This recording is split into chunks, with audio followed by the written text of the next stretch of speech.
I've committed a crime. I'm guilty of doing absolutely nothing, of living in Kuwait City without a single care for any other cause in the world. I took for granted all the opportunities, advantages, and gifts I had. I would take, and then take some more, but I never gave back. We're hungry? Why not order from Carriage? We're bored? Let's go to the avenues. We don't understand something, just Google it. I came to Lebanon with a team from Loyak. Scattered all around me were tents. 280 Syrian refugees called these tents their homes. 110 of them were children. I used to look at the Syrian crisis on the news, on the screen of my iPad, my iPhone, my TV. But now, I saw with my own eyes. No longer were they just words, numbers, statistics on a screen, but real people. People who have been impacted, whose lives have been destroyed. We had to come up with a plan to improve their quality of life. But before we can come up with a solution, we must first understand the problem. We interviewed many of the camp's residents, from little kids all the way to grandparents. And one thing was consistent with all of them. There was little to no income. Barely any money to eat, to get educated, to move around. They had no clothes, nothing. Whereas I got to mix and match. I got to follow constantly with the latest trends without a second thought as to whether my purchases were simply a want or a need. You'd think, with all my education, that they couldn't teach me anything. But they did. They taught me gratitude. They taught me appreciation. Seeing their smiles in spite of their circumstances was like a hammer straight to my head. Why am I like this? These people had nothing, as we'd say, but they had everything. They had hopes, ambitions, dreams, goals. Some wanted to be teachers. One wanted to be a doctor. Another, an engineer. But I knew deep down, giving back their smiles, that most would never reach that goal. They wouldn't reach it so long as the world is filled with people like me. People who would just take and never give. You think that's the end, but it gets even worse. The kids, they had to get married extremely young. The families, they didn't have any money. They couldn't support themselves. So they'd send off the children to get married and lessen their expenses.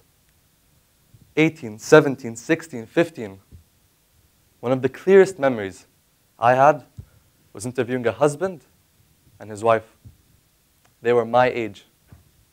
I was 15 at the time. And the wife, she had a baby. Imagine that situation. Being forced at such an age to get married. It's out of your hands. You can't support yourself. There's another cause. There's another layer to this problem. The women, they can't work. Their husbands, due to cultural reasons, they didn't want their wives to be exposed. So you think, they don't have enough money already. Why not let the women work? But they didn't. Also, we have to take into consideration the Syrian crisis as a whole. 1 million Syrian refugees are currently in Lebanon. With such an influx, naturally, there is a competition on resources, space, and most importantly, jobs. This would escalate tensions. We had to find a way to link the Lebanese host community and the Syrian refugees. So we thought about an idea. How can we link them together? Eventually, we came up with a solution. The women. We spoke to the husbands, and we told them, how can we come to a compromise? Through embroidery and sewing, the women can work and can actually make clothes, handicrafts, and sell them within the camp and Beirut, generating income. At first, the plan seems quite straightforward, very one-dimensional. But let's ask ourselves, where does the material come from?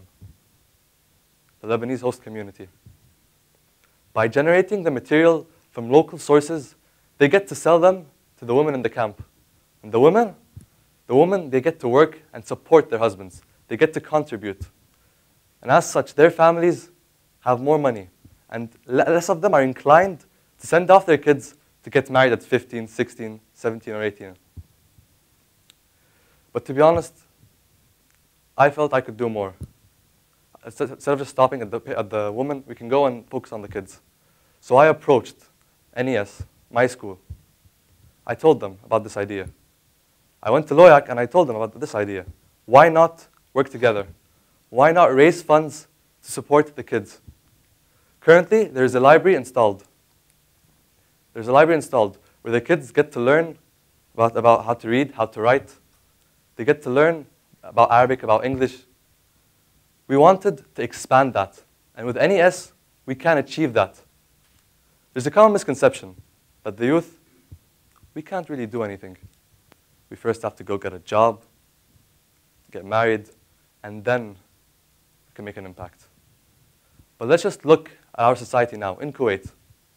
Swing, Tariq Rajab Dawson program, Agrovage, Real, all founded by teenagers who felt that their age did not have an impact on their capacity to give back.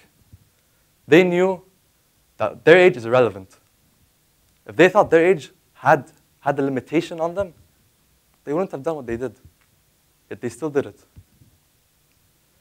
At the start of this talk, I kept talking about myself.